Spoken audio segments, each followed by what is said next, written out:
ಸ್ನೇಹಿತರೆ, ಇವತ್ತಿನ ತರಗತಿಯಲ್ಲಿ ತವರ ಮನೆಯ ದೀಪ ಎನ್ನುವ ಜನಪದ ಕಾವ್ಯವನ್ನು ಕುರಿತು ಚರ್ಚೆ ಮಾಡೋಣ. ಜನಪದ ಅಂದರೆ ವ್ಯಕ್ತಿಯಿಂದ ವ್ಯಕ್ತಿಗೆ ಬಾಯಿ ಮಾತಿನ ಮೂಲಕ ತಲೆಮಾರಿನಿಂದ ತಲೆಮಾರಿಗೆ ತಲಾಂತರಗಳಿಂದ ವರ್ಗಾವಣೆಯಾಗುತ್ತಾ ಬಂದಿರತಕ್ಕಂಥ ಸಾಹಿತ್ಯವನ್ನು ಜನಪದ ಸಾಹಿತ್ಯ ಅಂತೇಳಿ ಕರಿತೀವಿ.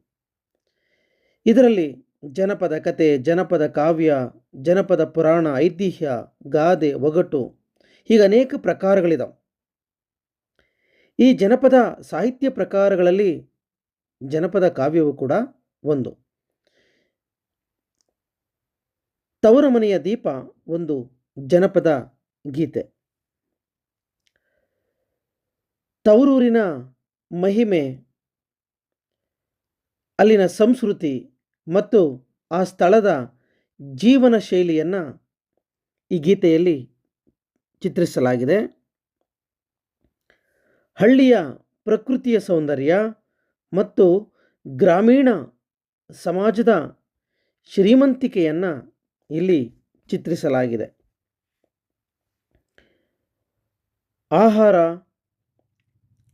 ಉತ್ಪಾದನೆ ಹಳ್ಳಿಯ ಹೆಮ್ಮೆ.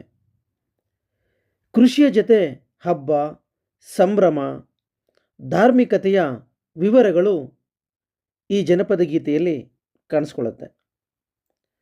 ಶ್ರಮಿಕರ ರೈತಾಪಿ ವರ್ಗದ ಜೀವನವೇ ರಾಷ್ಟ್ರದ ಬೆನ್ನೆಲುಬು, ಸ್ವಾಭಿಮಾನ ಅವರ ಪ್ರತೀಕ ಎನ್ನುವುದು ಸೂಚ್ಯವಾಗಿ ಕಂಡುಬರುತ್ತೆ. ಹಾಗಾಗಿ ತವರ ಮನೆಯ ದೀಪ ಗ್ರಾಮೀಣ ಸಂಸ್ಕೃತಿಯ ಶಾಶ್ವತ ಹೊಳಪನ್ನು ಇಲ್ಲಿ ನಾವು ಕಾಣಬಹುದು. ಬನ್ನಿ ಸ್ನೇಹಿತರೆ, ಹಾಗಾದರೆ ಈ ಜನಪದ ಗೀತೆಯನ್ನು ನಾವಿವತ್ತು ಚರ್ಚೆ ಮಾಡೋಣ. ಈ ತವರ ಮನೆಯ ದೀಪ ಈ ಜನಪದ ಗೀತೆಯನ್ನು ಎಚ್.ಎಸ್. ವೆಂಕಟೇಶಮೂರ್ತಿ ಅವರು ಸಂಗ್ರಹಿಸಿರ್ತಕ್ಕಂಥ ಶತಮಾನದ ಕಾವ್ಯ ಎನ್ನುವ ಕೃತಿಯಿಂದ 5 ಪಠ್ಯವಾಗಿಡಲಾಗಿದೆ. ಪಠ್ಯ ಹೀಗೆ ಆರಂಭ ಆಗುತ್ತೆ. ತವರ ಬಾವಿಯ ನೀರು ಇನ್ನೂ ಕೂಡ ಮುಟ್ಟಿಲ್ಲ, ಅರಳಿದ ಮೊಗ್ಗು ಹುಳಿದೆಂಜಲಾಗಿಲ್ಲ, ನಾರಪ್ಪ ನಿನಗೆ ನೈವೇದ್ಯ. ಹೈನಳ್ಳಿ ಅಗರ್ಯಾಗ ಕ್ಯಾದಿಗಿ ನೀರಾಗ, ನಾರೇರು ನಗುತ್ತಾ ಮಡಿಮಾಡಿ ತವರೂರ 101 ಥರದ ಸೀರಿಗಳ. ಯಾಕವ್ವ ನನ್ನ ಸೀರಿ ಯಾಲಕ್ಕಿ ನಾತವ್ವ, ಏನಚ್ಚಿ ಒಗೆದೆ ಮಡಿವಾಳ, ತವರೂರ ನುಣುಪುಗಲ್ಲಾಳ ತಿಳಿ ನೀರ. ಸಾಗರದ ಸಿಬಿರಡಕಿ ತವರೂರ ಹಸರಲ್ಲಿ, ಚಿಗಟೇರಿ ಬಿಳಿಯ ಕೆನಿಸುಣ್ಣ, ಮೆಲ್ಲಿದರೆ ಮನವೆಲ್ಲ ಮಲ್ಲಿಗೆಯ ನಾತ. ಹಾಲು ಹರಿಯುವ ಊರು, ಸಾಲು ಮಳಿಗೆಯ ಊರು, ಬಾಳ ಬೆಳೆಯುವ ಊರು ತವರೂರು, ಜಗದಾಗ ಮೇಲಾದ ಊರು ಮೈದೂರು. ನನ್ನ ತವರು ಮನೆ ನೋಡೆ 7 ಸುತ್ತಿನ ಕ್ವಾಟಿ, ಕೋಳಿ ಕೂಗಿದರೂ ನದರಿಲ್ಲ, ತಳವಾರ ಸಾರಿ ಬಾ ನನ್ನ ತವರೀಗ. ತವರ ಮನೆಯ ದೀಪ ತೇರಾ ಮೇಲೆ ಕಂಡೆ, ಕಡಗದ ಕೈಯೆತ್ತಿ ಶರಣೆಂದೆ ನಮ್ಮಪ್ಪ, ಧರ್ಮದ ದೀಪ ಬೆಳಗೆಂದೆ. ದೇಶಕ್ಕೆ ನಮ್ಮವರು ಸಾಸಿವೆ ಬಿತ್ಯಾರ, ರೇಷ್ಮೆ ಸೀರಿ ಉಡಿಸ್ಯಾರ ಇರಿ ಅಣ್ಣ ರಾಸಿಗಾರುತಿಯ ಬೆಳಗೇನ ಅಂತೇಳಿ ಕಂಡುಬರುತ್ತೆ. ತವರ ಮನೆಯ ದೀಪ ಒಂದು ಜನಪದ ಗೀತೆ. ಇಲ್ಲಿ ಹೆಣ್ಣಿಗೆ ತವರ ಮನೆಯ ಬಗ್ಗೆ ಇರತಕ್ಕಂಥ ಪ್ರೀತಿ, ಕಾಳಜಿ, ಅದರಲ್ಲೂ ತನ್ನ ತಾಯಿ ಇರುವ ಆ ತವರೂರು ಸಂಪತ್ತಿನ ಹಾಗೆ ಇಲ್ಲಿ ಕಂಡುಬರುತ್ತೆ. ಸಮೃದ್ಧಿಯ ವರ್ಣನೆ, ತನ್ನ ತವರೂರಿನ ವಿಶೇಷತೆಯನ್ನು, ತನ್ನೂರಿನ ಬಗ್ಗೆ ಮಗಳಿಗಿರುವ ಪ್ರೇಮ, ಅಭಿಮಾನದ ಮಾತುಗಳಿಂದ ಇಲ್ಲಿಯ ಭಾಷೆ ಬಹಳ ಸರಳ ಹಾಗೂ ಸುಲಲಿತವಾಗಿ ಮೂಡಿಬಂದಿದೆ. ಹೆಣ್ಣು ಹಾಗೂ ತವರಿನ ಅವಿನಾಭಾವ ಸಂಬಂಧವನ್ನು ಈ ಗೀತೆ ಸಾದರಪಡಿಸಿದೆ. ಈ ಜನಪದ ಕಾವ್ಯದಲ್ಲಿ ತವರೂರಿನ ಮಹಿಮೆ ಕಂಡುಬರುತ್ತೆ. ತವರ ಬಾವಿಯ ನೀರ ಇನ್ನೂ ಕೂಡ ಮುಟ್ಟಿಲ್ಲ, ಅರಳಿದ ಮೊಗ್ಗು ಹುಳಿದೆಂಜಲಾಗಿಲ್ಲ, ನಾರಪ್ಪ ನಿನಗೆ ನೈವೇದ್ಯೆ ಅಂತ ಆರಂಭ ಆಗುತ್ತೆ. ಅಂದರೆ ತವರೂರಿನ ಬಾವಿಯ ನೀರನ್ನು ಯಾರೂ ಕೂಡ ಮುಟ್ಟಿಲ್ಲ, ಹಾಗಾಗಿ ಆ ಬೆಳಗಿನ ಆ ಮೊದಲ ಆ ತಿಳಿ ನೀರನ್ನು ತೆಗೆದುಕೊಂಡು ಬಂದು ಅಲ್ಲಿ ಅಭಿಷೇಕವನ್ನು ಮಾಡ್ತಾ ಇದ್ದಾರೆ. ಎಂತಹ ಹೂವುಗಳಿಂದ ದೇವರಿಗೆ ಅಲಂಕಾರವನ್ನು ಮಾಡ್ತಾ ಇದ್ದಾರೆ ಅಂತಂದರೆ, ಉಳದೆಂಜ ಅಂದರೆ ದುಂಬಿಯೂ ಮುಟ್ಟದೇ ಇರುವ, ಇನ್ನು ಅರಳದೇ ಇರತಕ್ಕಂಥ ಮೊಗ್ಗುಗಳನ್ನು ತಂದು ದೇವರಿಗೆ ಇಡಲಾಗ್ತಾ ಇದೆ. ಯಾರು ಆ ಊರಿನ ದೈವ? ನಾರಪ್ಪ. ನೀವು ನಾರಾಯಣ ಅಂತೇಳಿ ಬೇಕಾದರೂ ಅಥವಾ ವಿಷ್ಣು ಅಂತೇಳಿ ಬೇಕಾದರೂ ಭಾವಿಸ್ಬೋದು. ಇಲ್ಲಿ ನಾರಪ್ಪ ನಿನಗೆ ನೈವೇದ್ಯ ಅಂದರೆ ದೇವರಿಗೆ, ಅಂದರೆ ಊರಿನ ಆ ನಾರಪ್ಪನಿಗೆ, ಆ ನಾರಾಯಣನಿಗೆ ಯಾವ ರೀತಿಯಲ್ಲಿ ಪೂಜೆ ನಡೀತಾ ಇತ್ತು ತನ್ನ ತವರೂರಲ್ಲಿ ಅಂತಂದರೆ, ಬೆಳಗಿನ ದೇವರಿಗಾಗಿಯೇ ಮೀಸಲಿರುವ ಬಾವಿಯ ನೀರನ್ನು ತಂದು ದೇವರಿಗೆ ಅಭಿಷೇಕವನ್ನು ಮಾಡ್ತಾ ಇದ್ರು. ದುಂಬಿಯೂ ಮುಟ್ಟದೇ ಇರುವ ಆ ಮೊಗ್ಗನ ತಂದು ದೇವರಿಗೆ ಅಲಂಕಾರವನ್ನು ಮಾಡ್ತಾ ಇದ್ರು. ಹೀಗೆ ಅಲ್ಲಿ ಆ ಧಾರ್ಮಿಕ ನೆಲೆಗಳು ಕಂಡುಬರುತ್ತೆ. ಹಾಗಾಗಿ ತೌರ ಬಾವಿಯ ನೀರು ಇನ್ನೂ ಕೂಡ ಮುಟ್ಟದ ಆ ಪವಿತ್ರತೆ ಹೊಂದಿದೆ ಅಂತೇಳಿ ಇಲ್ಲಿ ಹೇಳಲಾಗ್ತಾ ಇದೆ. ಅದು ದೇವರಿಗೆ ಅರ್ಪಿಸುವ ನೈವೇದ್ಯದಂತೆ ಶುದ್ಧವಾಗಿರ್ತಕ್ಕಂಥದ್ದು. ಗ್ರಾಮದ ಪ್ರತಿ ಅಂಶಕ್ಕೂ ಧಾರ್ಮಿಕತೆ ಮತ್ತು ಆ ಶ್ರದ್ಧೆಯ ಅರ್ಥವನ್ನು ಇಲ್ಲಿ ತಿಳಿಸ್ತಾ ಇದೆ. ಹಳ್ಳಿಯ ಜೀವನವು ಆ ಪ್ರಕೃತಿಯೊಂದಿಗೆ ಆ ಬೆಸೆಯಲ್ಪಟ್ಟಿರ್ತಕ್ಕಂಥ ಚಿತ್ರಣ ನಮಗಿಲ್ಲಿ ಕಂಡು ಬರುತ್ತೆ. ಹಾಗಾಗಿ ಅಲ್ಲಿ ಅರಳಿರ್ತಕ್ಕಂಥ ಮೊಗ್ಗುಗಳು ಸಹ ಪವಿತ್ರ ಭಾವನೆಯ ಸಂಕೇತವಾಗಿ ಕಂಡು ಬರ್ತಾವೆ. ಮರಗಳು, ಬಾವಿಗಳು, ಹೊಲಗಳು ಎಲ್ಲವೂ ಕೂಡ ಹಳ್ಳಿಯ ಜೀವನಾಡಿಯಾಗಿ ನಾವು ನೋಡ್ತೀವಿ. ಹಾಗಾಗಿ ಹಳ್ಳಿಯ ಜನರ ಆ ನಂಬಿಕೆ, ಆ ಧರ್ಮ ಹಾಗೂ ಪರಂಪರೆಯೊಂದಿಗೆ ಅವರು ಒಂದು ಅವಿನಾಭಾವ ಬದುಕನ್ನು ಇಟ್ಕೊಂಡಿರ್ತಾರೆ. ಹಾಗಾಗಿ ಅವರ ಜೀವನವೇ ಭಕ್ತಿಯ ರೂಪವನ್ನು ಪಡ್ಕೊಂಡಿರುತ್ತೆ. ಹಾಗಾಗಿ ಈ ಹಳ್ಳಿ ಪ್ರಕೃತಿಯ ಸೌಂದರ್ಯದ ಆ ಪ್ರತಿರೂಪವಾಗಿ ನಮಗೆ ಈ ಕಾವ್ಯ ಭಾಗದಲ್ಲಿ ಚಿತ್ರಿಸಿದ್ದಾರೆ. ಮುಂದಿನ ಸಾಲು ಹೀಗಿದೆ: ಐನಳ್ಳಿ ಹಗರ್ಯಾಗ ಕ್ಯಾದಿಗಿ ನೀರಾಗ ನಾರೇರು ನಗತ ಮಡಿ ಮಾಡಿ ತವರೂರ 101 ಥರದ ಸೀರಿಗಳ. ಇಲ್ಲಿ ಹಳ್ಳಿಯ ಹೆಸರುಗಳು ಐನಳ್ಳಿ, ಹಗರ್ಯಾಗ, ಕ್ಯಾದಿಗಿ ಅನ್ನೋ ಊರುಗಳು. ಅವು ನೀರಿನ ಮೂಲಗಳು. ಅಲ್ಲಿ ನೀರಿನ ಹೊಳೆಯ ಸೆಲೆಗಳನ್ನು ಇಲ್ಲಿ ಅವರು ಹೇಳ್ತಾ ಇದ್ದಾರೆ. ಐನಳ್ಳಿ, ಹಗರ್ಯಾಗ, ಕ್ಯಾದಿಗಿ ಅಂತಕ್ಕಂಥ ಊರಿನ ಭಾಗದಲ್ಲಿರ್ತಕ್ಕಂತಹ ಹೊಳೆಯ ಸೆಲೆಗಳಲ್ಲಿ ನಾರೇರು ಅಂದರೆ ಹೆಣ್ಣು ಮಕ್ಕಳು ನಗುತ್ತಾ ಮಡಿ ಮಾಡಿ, ಅವರು ನಗುತ್ತಾ ಅಲ್ಲಿ ಸ್ನಾನವನ್ನು ಮಿಂದೇಳ್ತಾ ಇದ್ದಾರೆ, ಅಲ್ಲಿ ಮಡಿಯನ್ನು ಮಾಡ್ತಾ ಇದ್ದಾರೆ. ತವರೂರ 101 ಥರದ ಸೀರೆಗಳ, ಸೀರೆ ಅಂತಂದರೆ ಸೀರೆ. ಅಲ್ಲಿ ಮಡಿ ಅಂದರೆ ಬೆಳಗ್ಗೆಲೇ ಬಂದು ಊರಿನ ಹೆಣ್ಣು ಮಕ್ಕಳು ಆ ತಿಳಿನೀರಲ್ಲಿ, ಆ ಹೊಳೆಗಳಲ್ಲಿ ಸ್ನಾನವನ್ನು ಮಾಡಿಕೊಂಡು ಮಡಿ ಸೀರೆಯನ್ನು ಉಟ್ಕೊಂಡು ಬರ್ತಾ ಇದ್ದರೆ 101 ಥರದ ಬಣ್ಣ ಬಣ್ಣದ ಸೀರೆಗಳು ನೋಡಲು ಬಲು ಚಂದ ಅಂತೇಳಿ ಇಲ್ಲಿ ಜನಪದಕಾರ ಹೇಳ್ತಾ ಇದ್ದಾನೆ. ಹಾಗಾಗಿ ಹರಿಯುವ ನೀರು ಹಳ್ಳಿಯ ಜೀವನಕ್ಕೆ ಒಂದು ದೀಪವಾಗಿ ಅದು ಕಾಣಿಸ್ಕೊಳ್ತಾ ಇದೆ.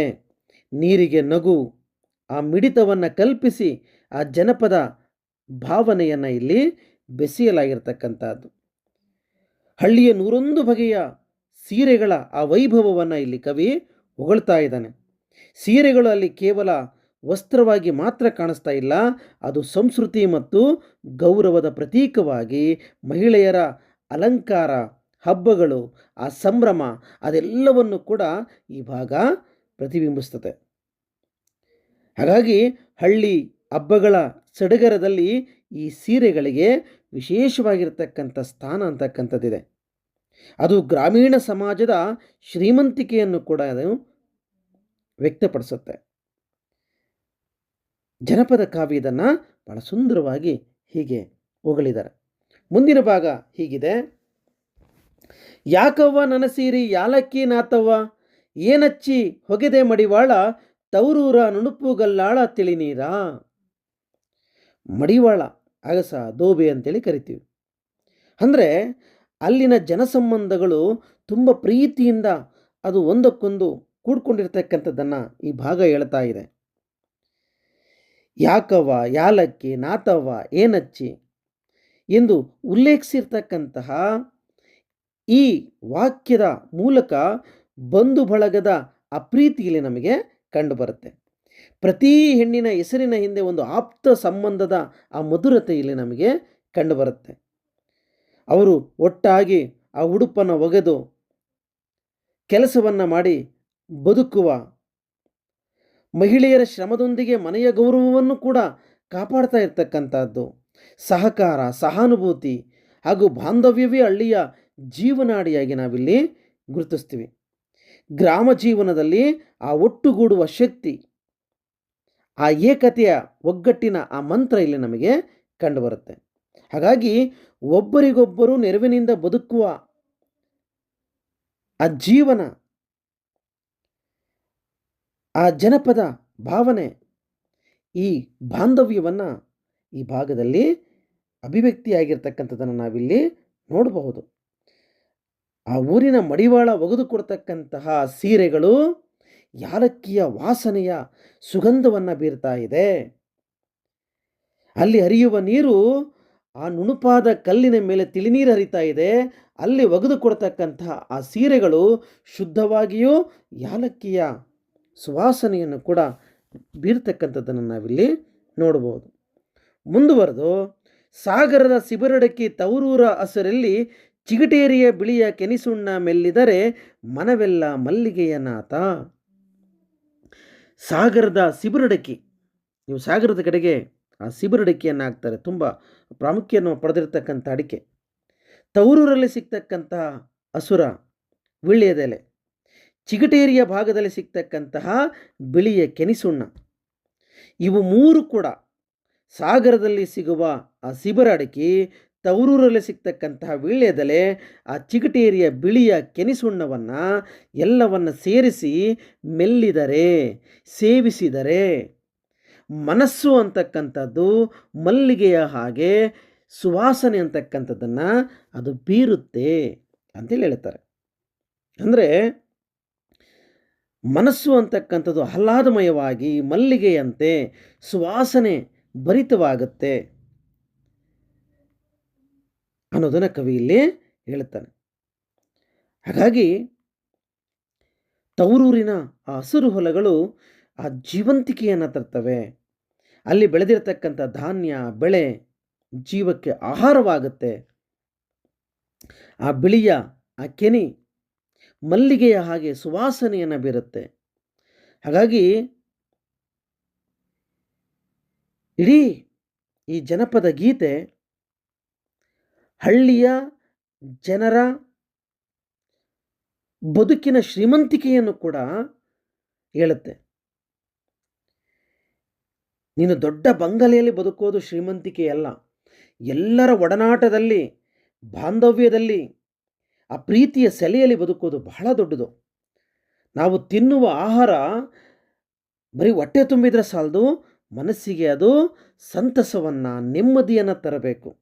ಆ ಥರದ ಒಂದು ಜೀವನವನ್ನು ನಾವು ಈ ಹಳ್ಳಿಯ ಬದುಕಿನಲ್ಲಿ ನೋಡೋದಕ್ಕೆ ಸಾಧ್ಯ ಆಗುತ್ತೆ. ಹಾಗಾಗಿ ಕವಿ ಆ ಹಳ್ಳಿಯ, ಆ ತವರಿನ, ಆ ಜನರ ಆ ಬದುಕಿನ ಸಂಭ್ರಮವನ್ನು ನಮಗಿಲ್ಲಿ ಅಭಿವ್ಯಕ್ತಿಪಡಿಸ್ತಾ ಇದ್ದಾನೆ ಜನಪದ ಗೀತೆಯಲ್ಲಿ. ಮುಂದುವರೆದು, ಹಾಲು ಹರಿಯುವ ಊರು, ಸಾಲು ಮಳಿಗೆಯ ಊರು, ಬಾಳ ಬೆಳೆಯುವ ಊರು ತವರೂರು, ಬಾಳ ಬೆಳೆಯುವ ಊರು ತವರೂರು, ಜಗದಾಗ ಮೇಲಾದ ಊರು ಮೈದೂರು ಅಂತೇಳಿ ಹೇಳ್ತಾನೆ. ಹಾಲಿನೋಪಾದಿಯಲ್ಲಿ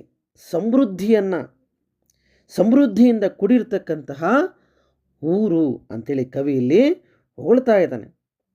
ಈ ಉತ್ಪಾದನೆ, ಆ ಸಮೃದ್ಧಿ ಗ್ರಾಮೀಣ ಜೀವನದ ಆ ಶಕ್ತಿಯಾಗಿ ನಾವಿಲ್ಲಿ ಗಮನಿಸ್ಬೋದು. ಜನರು ಪ್ರಕೃತಿಯೊಂದಿಗೆ ಬೆರೆತು ಬದುಕ್ತಕ್ಕಂಥದ್ದನ್ನು ನಾವಿಲ್ಲಿ ಗಮನಿಸ್ತೀವಿ. ಹಾಗಾಗಿ ಇಲ್ಲಿ ಆಹಾರದ ಆ ಉತ್ಪಾದನೆ ಒಂದು ಹಳ್ಳಿಯ ಹೆಮ್ಮೆಯಾಗಿ, ಅದರಿಂದ ಹಳ್ಳಿಯ ಬದುಕು ಸ್ವಾವಲಂಬನೆಯ ಸಂಕೇತವಾಗಿಯೂ ಕೂಡ ನಾವು ಈ ಭಾಗವನ್ನು ಗಮನಿಸ್ಬೋದು. ಹಳ್ಳಿಯ ಜೀವನಕ್ಕೆ ಕೇವಲ ಕೃಷಿ ಅಥವಾ ಅದು ಕೆಲಸವಲ್ಲ, ಅದು ಹಬ್ಬ, ಸಂಭ್ರಮ, ಧಾರ್ಮಿಕತೆಯ ಆ ನಂಟಿನ ಜೊತೆಗೆ ಅದು ಬೆಸೆದುಕೊಂಡಿರ್ತಕ್ಕಂಥದ್ದನ್ನು ನಾವಿಲ್ಲಿ ನೋಡ್ತಾ ಹೋಗ್ತಿದ್ದೇವೆ. ಹಾಗಾಗಿ ಹಾಲು ಹರಿಯುವ ಅಂದರೆ ಆ ಸಮೃದ್ಧಿ ಇಡೀ ಊರಿನ ಭಾಗದಲ್ಲಿ ಮಳಿಗೆ ಅಂಗಡಿಯ ಅಂದರೆ ಊರು ಆ ಶ್ರೀಮಂತಿಕೆಯ ಕಡೆಗೆ ಸಾಗ್ತಾ ಇರತಕ್ಕಂತಹ ಅದನ್ನು ಹೇಳ್ತಾ ಇದೆ. ಭಾಳ ಬೆಳೆಯುವ ಊರು ತವರೂರು. ಅಂದರೆ ಯಾವುದಕ್ಕೂ ಕೂಡ ಕೊರತೆ ಇಲ್ಲ, ಎಲ್ಲವನ್ನು ಸಮೃದ್ಧಿಯಾಗಿ ಬೆಳೆಯುವ ಆ ಸಮೃದ್ಧಿಯ ಸಂಕೇತವಾಗಿ ನನ್ನ ತವರು ಮನೆ ಇದೆ ಅಂತಕ್ಕಂಥದ್ದನ್ನು ಇಲ್ಲಿ ಸ್ತ್ರೀ ತನ್ನ ತವರೂರಿನ ಬಗ್ಗೆ ಹೊಗಳ್ತಾ ಇರತಕ್ಕಂಥದ್ದು. ಯಾವುದು ಜಗದಾಗೆ ಮೇಲಾದ ಊರು, ಜಗತ್ತಿನಲ್ಲಿಯೇ ನನ್ನ ತವರೂರು ಶ್ರೇಷ್ಠವಾದ ಊರು, ಪ್ರತಿಯೊಬ್ಬರಿಗೂ ತಾವು ಹುಟ್ಟಿ ಬೆಳೆದಂತಹ ಸ್ಥಳ ಶ್ರೇಷ್ಠವಾಗಿರುತ್ತೆ. ತನ್ನ ಬಾಲ್ಯವನ್ನು ಕಳೆದಂತಹ, ತಾನು ಹುಟ್ಟಿ ಬೆಳೆದಂತಹ ಊರು ಪ್ರತಿಯೊಬ್ಬರಿಗೂ ಕೂಡ ಅದು ಆತ್ಮೀಯವಾಗಿರ್ತಕ್ಕಂಥದ್ದು. ಅಂತಹ ಹೆಣ್ಣು ಗಂಡನ ಮನೆಗೆ ಹೋದಂಥ ಹೆಣ್ಣು ತನ್ನ ತವರನ್ನು, ಆ ತವರಿನ ಶ್ರೀಮಂತಿಕೆಯನ್ನು, ಅಲ್ಲಿರುವ ಸಂಸ್ಕೃತಿಯನ್ನು, ಅಲ್ಲಿರ್ತಕ್ಕಂತಹ ಸಮೃದ್ಧಿಯನ್ನು, ಅಲ್ಲಿರ್ತಕ್ಕಂತಹ ಧಾರ್ಮಿಕ ಸೆಲೆಗಳನ್ನು ಇಲ್ಲಿ ನಾವು ಕಾಣ್ತಾ ಇದ್ದೇವೆ. ಈ ಜನಪದ ಗೀತೆಯನ್ನು ಮಾಡ್ತಾ ಇರಬೇಕಾದ್ರೆ ನಾನು ವಿದ್ಯಾರ್ಥಿನಿ ಹೇಳಿದ ಹಾಗೆ, ಸರ್ ಇದು ನನ್ನ ತಾಯಿಯ ಹುಟ್ಟಿದೂರು ಅಂತೇಳಿ ಹೇಳ್ತಾರೆ ರೇವತಿ ಅನ್ನುವ ವಿದ್ಯಾರ್ಥಿನಿ. ಅಂದರೆ ಮೈದೂರು ಅಂತಕ್ಕಂಥದ್ದು ಎಲ್ಲಿ ಬರುತ್ತೆ? ಆ ಮಗು ಹೇಳೋ ಹಾಗೆ ದಾವಣಗೆರೆಯ ಹರಪ್ಪನಹಳ್ಳಿಯಿಂದ ಒಂದು 20 ಕಿಲೋಮೀಟರ್ ದೂರದಲ್ಲಿ ಸರ್ ಮೈದೂರು ಅಂತಕ್ಕಂಥ ಊರಿದೆ, ಅದು ನನ್ನ ತಾಯಿಯ ತವರು ಮನೆ.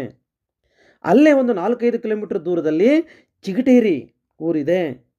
ನೀವು ಆಗಲೇ ಹೇಳಿದ ಹಾಗೆ ಐನಹಳ್ಳಿ, ಹಗರಿಯಾಗ, ಕ್ಯಾದಗಿ ಅಂತಕ್ಕಂಥ ಹಳ್ಳಿಗಳು ಕೂಡ ಅಲ್ಲಿದೆ ಸರ್. ಚಿಗಟೇರಿ ಸುಣ್ಣಕ್ಕೆ ಬಹಳ ಹೆಸರುವಾಸಿಯಾಗಿರ್ತಕ್ಕಂಥದ್ದು ಅಂತ ಆ ಮಗು ಹೇಳಿದಾಗ, ಹಾಗಾದರೆ ಈ ಕವಿತೆ, ಈ ಜನಪದ ಗೀತೆ ನಮ್ಮ ಬಯಲು ಸೀಮೆಯಲ್ಲಿ ಹುಟ್ಟಿರ್ತಕ್ಕಂಥದ್ದು ಅನ್ನೋದು ಮೇಲ್ನೋಟಕ್ಕೆ ಕಾಣುತ್ತೆ. ಹಾಗಾಗಿ ಈ ಮೈದೂರು, ಚಿಗಟೇರಿ, ಐನಹಳ್ಳಿ, ಹಗರಿಯ, ಕ್ಯಾದಗಿ ಅಂತಕ್ಕಂಥ ಊರುಗಳನ್ನು ನಾವು ಹರಪನಹಳ್ಳಿಯಿಂದ 20 ಕಿಲೋಮೀಟರ್ ದೂರದಲ್ಲಿ ಈ ಹಳ್ಳಿಗಳಿರ್ತಕ್ಕಂಥದ್ದನ್ನು ನಾವಿಲ್ಲಿ ಗಮನಿಸ್ಬೋದು. ಮುಂದುವರೆದು, ನನ್ನ ತವರು ಮನೆ ನೋಡೆ 7 ಸುತ್ತಿನ ಕ್ವಾಟಿ, ಕೋಳಿ ಕೂಗಿದರೂ ನದರಿಲ್ಲ, ತಳವಾರ ಸಾರಿಬಾ ನನ್ನ ತವರೀಗ. ನನ್ನ ತವರು ಮನೆ 7 ಸುತ್ತಿನ ಕೋಟೆ ಇದ್ದಂಗಿದೆ, ಸುಭದ್ರವಾಗಿರ್ತಕ್ಕಂಥ ಕೋಟೆ. ಯಾರೇ ಹೋಗಬೇಕು, ಯಾರೇ ಹೊರಗೆ ಬರಬೇಕು ಅಂದರೂ ನಮ್ಮ ಊರಿನ ಜನರಿಗೆ ಅದು ತಿಳಿಯುತ್ತೆ. ನಮ್ಮ ಊರಿಗೊಬ್ಬ ತಳವಾರ, ಕಾವಲುಗಾರನ ರಕ್ಷಕನಾಗಿ ನಮ್ಮ ಊರನ್ನು ಕಾಯ್ತಾ ಇದ್ದಾನೆ. ಕೋಳಿ ಕೂಗಿದರೂ ಕೂಡ ಅದರ ಶಬ್ದವೂ ಕೂಡ ಒಳಗೆ ಬರದೇ ಇರತಕ್ಕಂತಹ ನದರು ಅಂದರೆ ಪ್ರಜ್ಞೆ, ಅಂದರೆ ನಮಗೆ ಅದರ ಶಬ್ದವೂ ಗೊತ್ತಾಗದೇ ಇರುವ ಹಾಗೆ ಸುಭದ್ರವಾಗಿರುವ ಕಾವಲುಗಾರನಿಂದ, ರಕ್ಷಕನಿಂದ ಇರುವ ಹಳ್ಳಿ ನನ್ನೂರು ಅನ್ನೋದನ್ನು ಇಲ್ಲಿ ಹೇಳ್ತಕ್ಕಂಥದ್ದನ್ನು ನಾವಿಲ್ಲಿ ಗಮನಿಸ್ಬೋದು. ಹಳ್ಳಿಯ ಆ ದೇವಾಲಯ, ಹಬ್ಬ, ಜಾತ್ರೆಗಳು ಹಳ್ಳಿ ಜನರ ಬದುಕಿನ ಹೃದಯವಾಗಿರ್ತವೆ. ಇಂತಹ ಹಳ್ಳಿಗೆ ಕಾವಲುಗಾರನ ರಕ್ಷಣೆ ಇದೆ ಅಂತ ಹೇಳ್ತಾರೆ.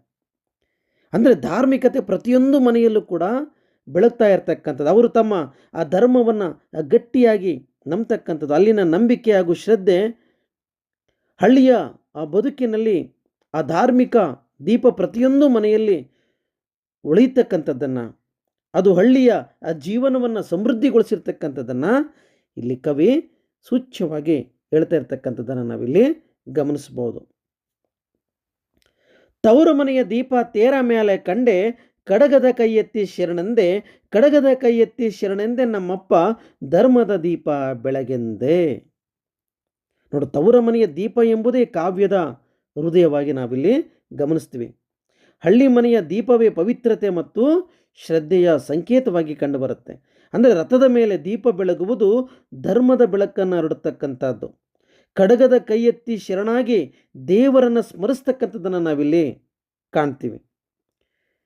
ಭಕ್ತಿಯ ದೀಪ ಹಳ್ಳಿ ಜೀವನದಲ್ಲಿ ಮುಖ್ಯವಾಗಿ ಕಂಡುಬರುತ್ತೆ. ಧರ್ಮದ ದೀಪವೇ ಜನರ ಬದುಕಿಗದು ದಾರಿಯನ್ನು ತೋರಿಸ್ತಕ್ಕಂಥದ್ದು. ಹಾಗಾಗಿ ಅವರು ದೀಪವನ್ನು ಶಕ್ತಿ, ಶಾಂತಿ, ಸಮೃದ್ಧಿಯ ಸಂಕೇತವಾಗಿ ಇಲ್ಲಿ ಅವರು ನೋಡ್ತಾ ಇದ್ದಾರೆ. ಹಳ್ಳಿಯ ಪ್ರತಿಯೊಂದು ಮನೆ ದೀಪದ ಬೆಳಕಿನಲ್ಲಿ ಹೊಳೆಯುತ್ತದೆ. ಅದು ಪ್ರೀತಿ, ಒಗ್ಗಟ್ಟು, ಶಾಂತಿಯನ್ನು ತರುತ್ತೆ. ಹಳ್ಳಿಯ ಬದುಕು ದೀಪದಂತೆ ಪ್ರಕಾಶಮಾನವಾಗಿ ಅದು ಪ್ರಕಾಶಿಸುತ್ತೆ ಅಂತೇಳಿ ಹೇಳ್ತಾರೆ. ಹಾಗಾಗಿನೇ ತವರ ಮನೆಯ ದೀಪ ಎಲ್ಲಿ ಬೆಳಗ್ತಾ ಇದೆ? ಊರಿನ ತೇರ ಆ ರಥದ ಮೇಲೆ ಬೆಳಗ್ತಾ ಇದೆ. ಅದನ್ನು ಊರಿನ ಜನ ಖಡ್ಗವನ್ನು, ಕೈಯ ಆಭರಣವನ್ನು, ಬಳೆಯನ್ನು ಧರಿಸಿರ್ತಕ್ಕಂತಹ ಹೆಣ್ಣುಮಕ್ಕಳು ಕೈ ಎತ್ತಿ ಮುಗಿತಾ ಇದ್ದಾರೆ. ಆ ದೀಪ ಯಾವುದು ಅಂತಂದರೆ ಧರ್ಮದ ದೀಪ ಅಂತೇಳಿ ಹೇಳ್ತಾ ಇದ್ದಾರೆ. ಕೊನೆ ಭಾಗ ಹೀಗಿದೆ. ದೇಶವೇ ನಮ್ಮವರು ಸಾಸಿವೆ ಬಿತ್ಯಾರ, ರೇಷ್ಮೆ ಸೀರೆ ಉಡಿಸ್ಯಾರ, ರೇಷ್ಮೆ ಸೀರೆ ಉಡಿಸ್ಯಾರ ಹಿರಿಯಣ್ಣ, ರಾಸಿಗಾರತಿಯ ಬೆಳಗೇನ. ಹಳ್ಳಿಯ ಜನರು ದೇಶ ಪ್ರೇಮಿಗಳು ಕೂಡ ಆಗಿರ್ತಾರೆ. ದೇಶಕ್ಕೆ ನಮ್ಮವರು ಎಂಬ ಭಾವನೆ ಕಾವ್ಯದಲ್ಲಿ ವ್ಯಕ್ತ ಆಗಿರ್ತಕ್ಕಂಥದ್ದು ಕಂಡು ಬರ್ತಾ ಇದೆ. ಅವರು ತಮ್ಮ ದೇಶ ಮಣ್ಣಿಗೆ ಭದ್ರ ಹಾಕಿರ್ತಕ್ಕಂಥದ್ದು. ಅವರ ಪರಿಶ್ರಮ, ಶ್ರಮ ದೇಶದ ಅಭಿವೃದ್ಧಿಗೆ ಕಾರಣವಾಗಿರ್ತಕ್ಕಂಥದ್ದು. ಅವರು ಬಿತ್ತತಕ್ಕಂತಹ ಸಾಸಿವೆ, ಆ ಬಿತ್ತನೆ, ಆ ರೇಷ್ಮೆ ಉಡುಪುಗಳಿಂದ ದೇಶದ ಶ್ರೀಮಂತಿಕೆಯನ್ನು ಇವರು ತರ್ತಾರೆ ಅನ್ನೋದನ್ನು ಇಲ್ಲಿ ಕವಿ ಹೇಳ್ತಾ ಇದ್ದಾರೆ. ಶ್ರಮಿಕರ ಜೀವನವೇ ರಾಷ್ಟ್ರದ ಬೆನ್ನೆಲುಬು ಅನ್ನೋದನ್ನು ನಾವಿಲ್ಲಿ ಮರಿಬಾರದು. ಹಾಗಾಗಿ ಹಳ್ಳಿ ಬದುಕಿನ ಶಕ್ತಿ ದೇಶಕ್ಕೆ ಬಲವನ್ನು ನೀಡುತ್ತದೆ. ಅವರು ತಮ್ಮ ಸಂಸ್ಕೃತಿಯನ್ನು ಹೆಮ್ಮೆಯಿಂದ ಕಾಪಾಡ್ತಾರೆ. ಹಳ್ಳಿ ಜೀವನವು ಸ್ವಾಭಿಮಾನ ಮತ್ತು ದೇಶಭಕ್ತಿಯ ಚಿಹ್ನೆಯಾಗಿ ಇಲ್ಲಿ ನಾವು ಗಮನಿಸಬೇಕು. ಹಾಗಾಗಿ ಜನಪದ ಕಾವ್ಯ ಇದನ್ನು ಮನಮೋಹಕವಾಗಿ ಇಲ್ಲಿ ತೋರಿಸ್ತಾ ಇದೆ. ಹಿರಿಯಣ್ಣ, ರಾಸಿಗಾರುತಿ ಮುಂತಾದ ಹೆಸರಿನಲ್ಲಿ ಹಳ್ಳಿಯ ನಾಯಕತ್ವವನ್ನು ಇಲ್ಲಿ ಅವರು ಹೊಗಳ್ತಾ ಇದ್ದಾರೆ. ಅವರು ಬೆಳಗಿನ ಹೊತ್ತಿನಲ್ಲಿ ಜನರಿಗೆ ದಾರಿ ತೋರಿಸ್ತಾರೆ. ಅವರ ಶಕ್ತಿ ಹಳ್ಳಿಗೆ ದೀಪವಾಗ್ತಾ ಇದೆ. ಸಮುದಾಯದ ನೇತೃತ್ವದಲ್ಲಿ ಹಳ್ಳಿ ಪ್ರಗತಿಯನ್ನು ಸಾಧಿಸ್ತಾ ಇದೆ. ಹಾಗಾಗಿ ಅವರು ಶ್ರಮಿಕರ ಬದುಕಿಗೆ ಬಲ ಇದು ನೀಡ್ತಾ ಇದೆ. ಗ್ರಾಮೀಣ ಸಮಾಜದಲ್ಲಿ ಆ ನಾಯಕತ್ವ ಸಹಕಾರದ ಸಂಕೇತವಾಗಿ ನಮಗಿಲ್ಲಿ ಕಂಡುಬರುತ್ತೆ. ಹಾಗಾಗಿ ಸಮುದಾಯದ ಆ ಜೀವನದ ಶಕ್ತಿ ಹಳ್ಳಿಯ ಬೆಳವಣಿಗೆಗೆ ದಾರಿ ಮಾಡಿಕೊಡುತ್ತದೆ. ಅವರ ಪ್ರಾಮಾಣಿಕತೆ, ಆ ಶ್ರದ್ಧೆ ಹಳ್ಳಿಗೆ ಆಶೀರ್ವಾದ. ಈ ಜನಪದ ಕಾವ್ಯ ಈ ನಾಯಕತ್ವವನ್ನು ಕೂಡ ಇಲ್ಲಿ ಕೊಂಡಾಡ್ತಾ ಇರತಕ್ಕಂಥದ್ದನ್ನು ನಾವಿಲ್ಲಿ ಗಮನಿಸ್ಬೋದು. ಒಟ್ಟಿನಲ್ಲಿ ತವರ ಮನೆಯ ದೀಪ ಹಳ್ಳಿಯ ಮಹಿಮೆಯನ್ನು ಹೊಗಳುವ ಒಂದು ಜನಪದ ಕಾವ್ಯ. ಅದು ಹಳ್ಳಿ ಜೀವನದ ಶ್ರಮ, ಧಾರ್ಮಿಕತೆ, ಪ್ರೀತಿ, ಒಗ್ಗಟ್ಟು ಎಲ್ಲವನ್ನು ಕೂಡ ನಾವು ಈ ಕಾವ್ಯದಲ್ಲಿ ಗಮನಿಸ್ಬೋದು. ಪ್ರಕೃತಿ, ನೀರು, ಕಲ್ಲು, ಹಕ್ಕಿ, ಹಾಲು ಎಲ್ಲವನ್ನು ಕೂಡ ಕವಿತೆಯಲ್ಲಿ ಅವರು ಬಿಂಬಿಸಿದ್ದಾರೆ. ಹಳ್ಳಿ ಜೀವನವು ಸ್ವಾವಲಂಬಿ, ಶ್ರದ್ಧಾ ಸಂಪನ್ನವಾಗಿರ್ತಕ್ಕಂಥ ಮತ್ತು ಸಮೃದ್ಧಿಯ ಸಂಕೇತವಾಗಿರ್ತಕ್ಕಂಥದ್ದು. ಇಂತಹ ದೀಪದ ಬೆಳಕಿನಲ್ಲಿ ಧರ್ಮ ಮತ್ತು ನಂಬಿಕೆ ಹೊಳೆಯುತ್ತದೆ. ಅಲ್ಲಿ ಪ್ರತಿಯೊಂದು ಮನೆ ಸಮೃದ್ಧಿಯ ಕೇಂದ್ರವಾಗಿ ಹಳ್ಳಿಯ ಮಹಿಳೆಯರು, ನಾಯಕರು, ರೈತರು ಎಲ್ಲರೂ ಕವಿತೆಯಲ್ಲಿ ಚಿತ್ರಿಸಿರ್ತಕ್ಕಂಥದ್ದನ್ನು ನಾವಿಲ್ಲಿ ಗಮನಿಸ್ಬೋದು. ಹಾಗಾಗಿ ಜನಪದ ಸಾಹಿತ್ಯದಲ್ಲಿ ಹಳ್ಳಿ ಬದುಕಿನ ಪ್ರತಿರೂಪವನ್ನು ನಾವಿಲ್ಲಿ ಕಾಣಬಹುದು. ಈ ಕಾವ್ಯವು ಕೇವಲ ಹಳ್ಳಿಯ ಬಗ್ಗೆ ಅಲ್ಲ, ಅದು ಸಮಾಜದ ಶಕ್ತಿಯನ್ನು ತೋರಿಸ್ತಾ ಇದೆ. ಹಾಗಾಗಿ ದೇಶಕ್ಕೆ ನಮ್ಮವರು ಸಾಸಿವೆ ಬಿತ್ಯಾರ, ದೇಶದ ಏಳಿಗೆಗಾಗಿ ನಮ್ಮ ರೈತರು, ನಮ್ಮ ಶ್ರಮಿಕರು ಸಾಸಿವೆಯನ್ನು ಬಿತ್ತಿ ದೇಶ ಸ್ವಾವಲಂಬನೆಯ ಕಡೆಗೆ ಸಾಗುವ ಹಾಗೆ ನಮ್ಮ ರೈತರು ಈ ದೇಶಕ್ಕೆ ಬೆನ್ನೆಲುಬಾಗಿ ನಿಂತ್ಕೊಂಡಿದ್ದಾರೆ. ಇವರು ಕಷ್ಟಪಟ್ಟು ಈ ದೇಶಕ್ಕೆ ರೇಷ್ಮೆ ಸೀರೆಯನ್ನು ಉಡಿಸ್ಯಾರ. ದೇಶದ ಶ್ರೀಮಂತಿಕೆಗೆ, ದೇಶದ ಸುಭದ್ರತೆಗೆ, ದೇಶದ ಭದ್ರತೆಗೆ ಬಹುದೊಡ್ಡ ಪಾಲನ್ನು ನೀಡ್ತಾ ಇರತಕ್ಕಂಥದ್ದು ಯಾವುದು ಅಂತಂದರೆ ನಮ್ಮ ರೈತರ ಶ್ರಮ. ಹಾಗಾಗಿ ಇಲ್ಲಿ ರೈತರ ಶ್ರಮವನ್ನು ಕವಿ ಇಲ್ಲಿ ಅಭಿವ್ಯಕ್ತಿಪಡಿಸ್ತಾ ಇದ್ದಾನೆ. ಅಷ್ಟೇ ಅಲ್ಲ, ಊರಿನ ಹಿರಿಯರಿಗೂ ಕೂಡ ನಾವು ಗೌರವವನ್ನು ಕೊಡ್ತಕ್ಕಂತಹ ಜನ ನಾವು ಅಂತೇಳಿ ಕವಿ ಇಲ್ಲಿ ಹೇಳ್ತಾ ಇರ್ತಕ್ಕಂಥದ್ದು. ಹಾಗಾಗಿ ತವರ ಮನೆಯ ದೀಪ ಗ್ರಾಮೀಣ ಸಂಸ್ಕೃತಿಯ ಶಾಶ್ವತ ಒಳಪಾಗಿ ನಾವಿಲ್ಲಿ ಗಮನಿಸ್ಬೋದು. ಇದಿಷ್ಟು ಕೂಡ ತವರು ಮನೆಯ ದೀಪ ಜನಪದ ಗೀತೆಯ ವಿಶ್ಲೇಷಣೆ. ನಿಮಗೆ ಭಾವಾರ್ಥಕ್ಕೆ ಯಾವುದಾದರೂ ಸಾಲುಗಳನ್ನು ಸಂದರ್ಭಕ್ಕೆ 2 ಅಂಕಗಳಿಗೆ ಮತ್ತು ದೀರ್ಘ ಪ್ರಶ್ನೆಗೆ ಕೇಳುವ ಸಾಧ್ಯತೆ ಇರುತ್ತೆ. ಹಾಗಾಗಿ ವಿದ್ಯಾರ್ಥಿಗಳು ಆ ನಿಟ್ಟಿನಲ್ಲಿ ಸೂಕ್ಷ್ಮವಾಗಿ ಜನಪದ ಕಾವ್ಯಭಾಗವನ್ನು ಗಮನಿಸಬೇಕಾಗಿ ಕೇಳಿಕೊಳ್ಳುತ್ತಾನೆ. ಮುಂದಿನ ತರಗತಿಯಲ್ಲಿ ಮತ್ತೊಂದು ಪಠ್ಯವನ್ನು ಕುರಿತು ಚರ್ಚೆ ಮಾಡೋಣ. ನಮಸ್ಕಾರ.